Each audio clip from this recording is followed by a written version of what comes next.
além de pensar no Romanos 7, o Romanos 12, o apóstolo Paulo dá essa receita, como nós podemos encontrar esse poder libertador em Jesus de uma vida transformada. E ele fala justamente como esse processo, que é a renovação da mente, a transformação da mente. Vamos ler também Romanos 12, 1 e 2.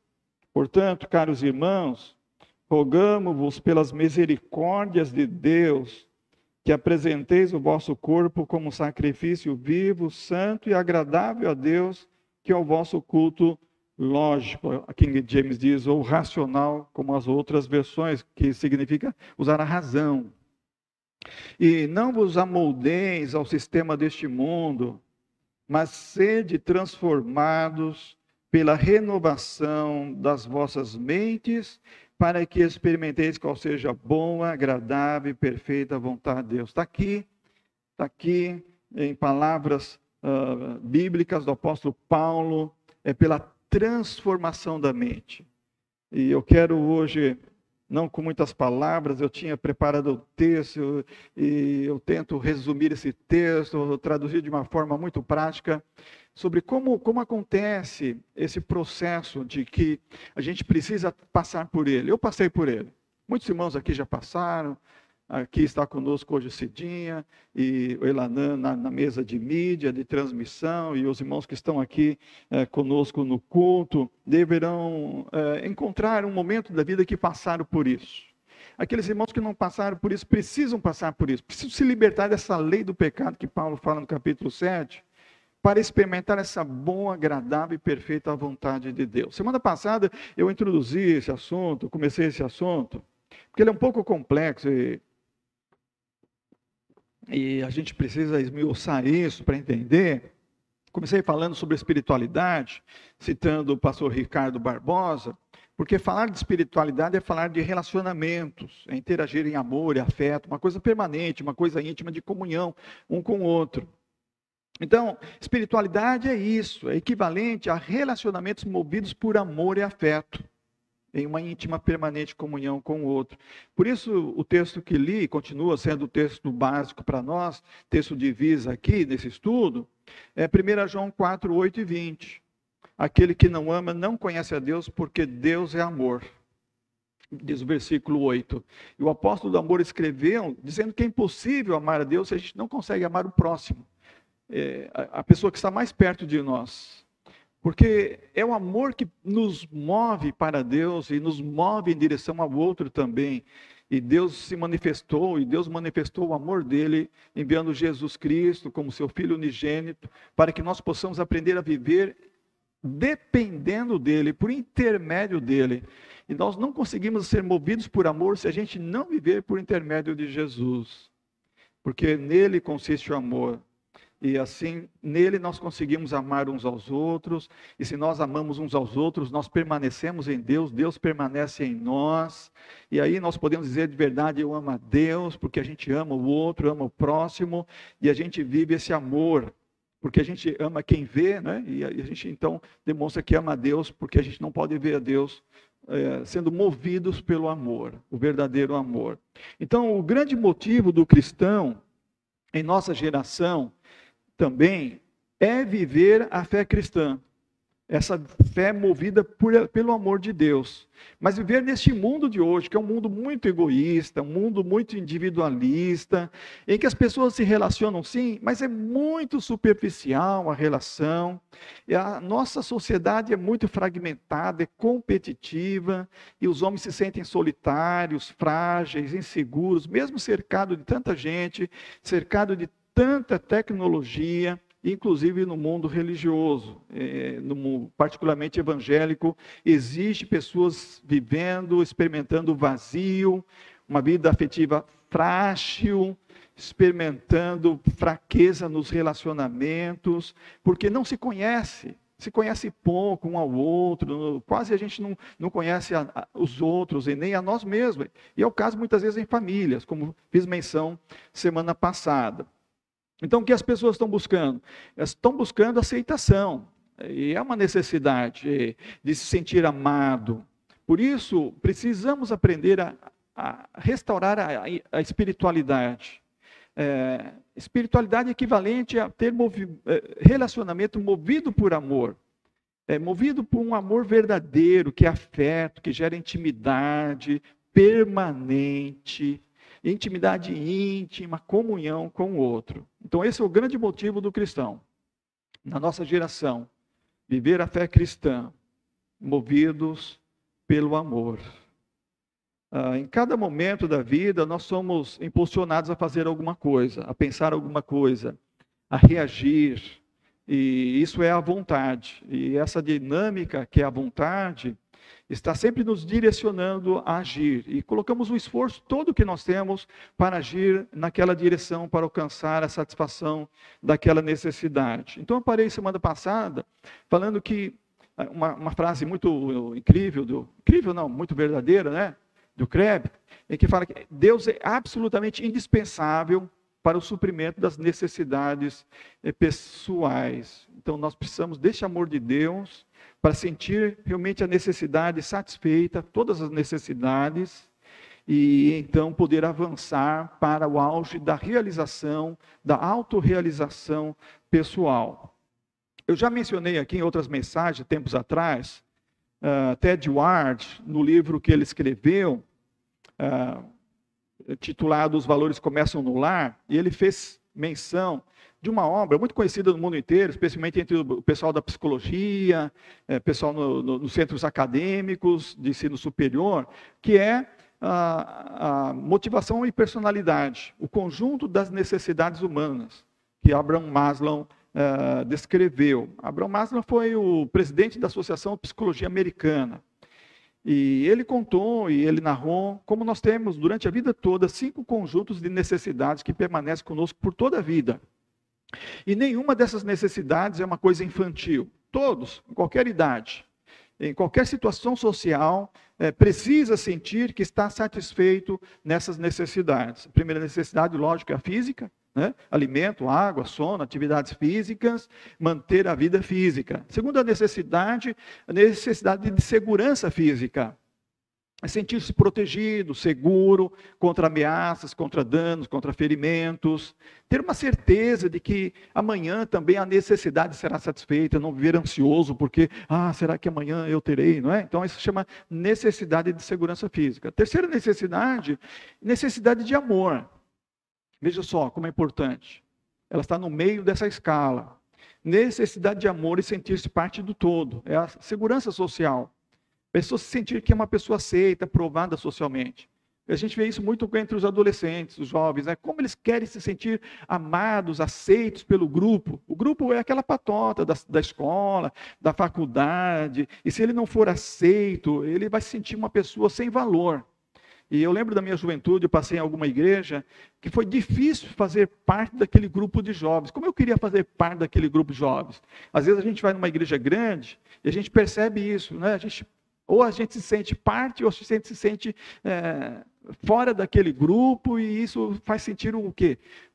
Falta de amor, sentimento de amor não tem. Então, todo mundo busca isso, o sentimento de amor, de ser parte do grupo social onde a gente está. Então, guarda isso, essa necessidade importante, necessidade de amor. A quarta necessidade é a necessidade de status, de estima, né? De apreço, a pessoa se sentir-se, eu tenho um respeito próprio, né? Eu estou bem ajustada na sociedade, a minha situação social, o meu estado social, eu tenho um propósito, eu tenho um significado na vida, eu sou uma pessoa importante. Então todo mundo busca isso. E a última necessidade que Maslow fala é a necessidade de realização. E segundo Kreb, somente um cristão pode, de fato, ter essa realização satisfeita, autorrealização, porque ela depende muito de ter uma comunhão com Deus, de ter em Cristo a satisfação das suas outras necessidades para ter essa satisfação de realização. Essa aqui é muito importante, é que eu vou focar hoje um pouco disso. Então, restaurar a espiritualidade da família é falar dessas necessidades também, especialmente de amor, e depois alcançar a realização. Por isso, a gente tem que pensar que é verdade, que Deus é absolutamente indispensável. para suprir as nossas necessidades. Seja um alvo o dinheiro, seja o objetivo o poder, ou filhos obedientes, um marido amoroso. Uma pessoa estará buscando satisfazer a sua necessidade e não vai deixar de lado isso até conseguir suprir essa necessidade. Mas o problema é que se a pessoa tentar suprir essa necessidade sem Jesus, sem depender de Deus, ela não conseguirá. Krebs afirma que essas necessidades pessoais só podem ser supridas num relacionamento com Cristo Jesus. Lembra do apóstolo Pedro falando que Jesus é a pedra angular de todo o edifício? Nós precisamos de Jesus. Jesus é suficiente para você? Essa é uma pergunta importante. E nas horas mais difíceis da vida, quando Jesus é suficiente, a gente descobre isso como uma realidade, como a verdade. Quando Jesus não é suficiente, a gente se desespera quando qualquer uma dessas necessidades não estão sendo supridas. Mas quando Jesus é suficiente na nossa vida, quando a gente lembra do dia da nossa conversão a Jesus, e a gente pediu, Jesus me aceita, a mim, pecador. E a gente disse aquela frase, eu recebo Jesus como meu único e suficiente Salvador e Senhor. Então a gente tem convicção disso, olha, Jesus é suficiente. Os cristãos deveriam ser as pessoas mais autorrealizadas que existem no mundo. Os cristãos. Porque Jesus é suficiente na vida do cristão. Mas muitos ainda precisam melhor adorar a Deus, precisam melhor servir a Deus, precisam se tornar melhor, se tornar mais semelhante a Jesus, e ainda não alcançar o alvo que é a maturidade. Porque as suas necessidades estão sendo buscadas, o suprimento dessas necessidades, sem a suficiência de Jesus. Está se buscando suprir as necessidades sem a dependência de Deus. Como se fosse possível, sem Deus, alcançar a autorrealização. Então, lembra disso. A pessoa, qualquer pessoa, estará sempre tentando suprir suas próprias necessidades. Isso é por déficit, isso é por necessidade. Se estiver com fome, vai agir de modo a conseguir alimento. Alguns chegam ao ponto de roubar quando chegam no desespero, não ter dinheiro, está desempregado, como na pandemia às vezes aconteceu, não é? Ou se a pessoa se sente insegura, ela vai procurar o amor, vai procurar encontrar o amor, porque ela se sente insegura, ela precisa do amor. Então essa motivação que faz a pessoa ou buscar o alimento, ou buscar amor, é uma energia forte. E faz com que a pessoa acredite que se ela buscar essa gratificação, essa satisfação dessa necessidade, ela vai se sentir bem.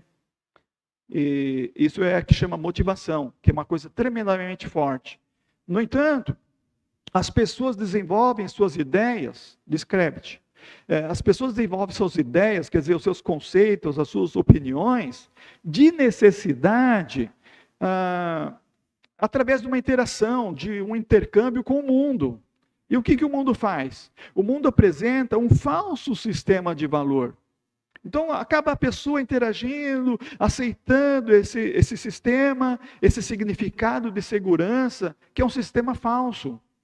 E o não cristão, ele é a maior demonstração disso. Ele é fundamentalmente egocêntrico. E o que acontece é que há cristãos que estão vivendo esse tipo de sistema mundano, de uma forma fundamentalmente egocêntrica também. Jesus não tem lugar no seu coração. Deus não é alguém que supre a sua necessidade. E está buscando, de todas as formas, de todas as crenças, viver e alcançar. Se é dinheiro, faz de tudo para alcançar dinheiro. Se é poder, faz tudo. Passa por cima, como até um líder evangélico disse, eu passo até por cima da cabeça da minha mãe para alcançar poder na denominação. Se é filhos obedientes, ou marido amoroso, enfim, a pessoa vai fazer de tudo para alcançar aquela necessidade, ou a satisfação, a gratificação daquela necessidade. E essa necessidade, sendo buscada assim, com um sistema de valor mundano, nunca será deixado de lado. Nunca. A menos que a pessoa reconheça que a sua necessidade pessoal só pode ser suprida num relacionamento íntimo e permanente com Jesus Cristo. Percebe como é isso? E não é uma coisa simples, não é uma coisa fácil. Entender que Deus é absolutamente indispensável para suprir as necessidades pessoais. Por isso, 1 João 4 está dizendo que o amor de Deus nos move. Ele está falando de cristãos maduros, está falando de cristãos que aprenderam a viver com o amor de Deus. Amados, amemo-nos uns aos outros, pois o amor procede de Deus. E todo aquele que ama é nascido e conhece a Deus. Aquele que não ama não conhece a Deus, porquanto Deus é amor. Meus irmãos, Deus conhece o nosso coração. Deus conhece as profundezas da nossa intimidade.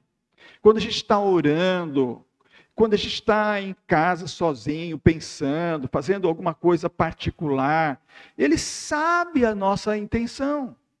Ele conhece a nossa necessidade. Mas Ele não pode compensar, Ele não pode satisfazer um comportamento egoísta. Alguém que se move pelo egoísmo, Deus não pode satisfazer a sua necessidade. Lembra do moço rico? Que fiz menção de Marcos capítulo 10 semana passada? Ele queria alcançar a vida eterna, mas ele não alcançou. Porque ele era movido pelo egoísmo, pelo seu coração egoísta. E ele não conseguiu amar Jesus. Ele não conseguiu seguir Jesus, ele voltou triste e cabisbaixo, porque ele não tinha amor, ele não era movido por amor. Então, restaurar a espiritualidade na família é pensar e entender e viver o amor de Deus, movendo os nossos relacionamentos. Quem ama seu irmão, a quem vê, demonstra que ama a Deus a quem não vê, porque conhecer é igual a amar. Então, se o amor é verdadeiro, Krebs diz, então os cristãos deveriam ser as pessoas mais autorrealizadas que existem na Terra, as mais cheias de compaixão, as mais cheias de cuidado pelos outros, começando pela sua família, conhecendo pelos seus familiares, seus amigos, colegas de trabalho, as pessoas, vizinhos e assim por diante. Seriam as pessoas mais livres do egocentrismo, da mesquinhez, de todas as coisas que estão envoltas com e enraizadas e interligadas com o egoísmo.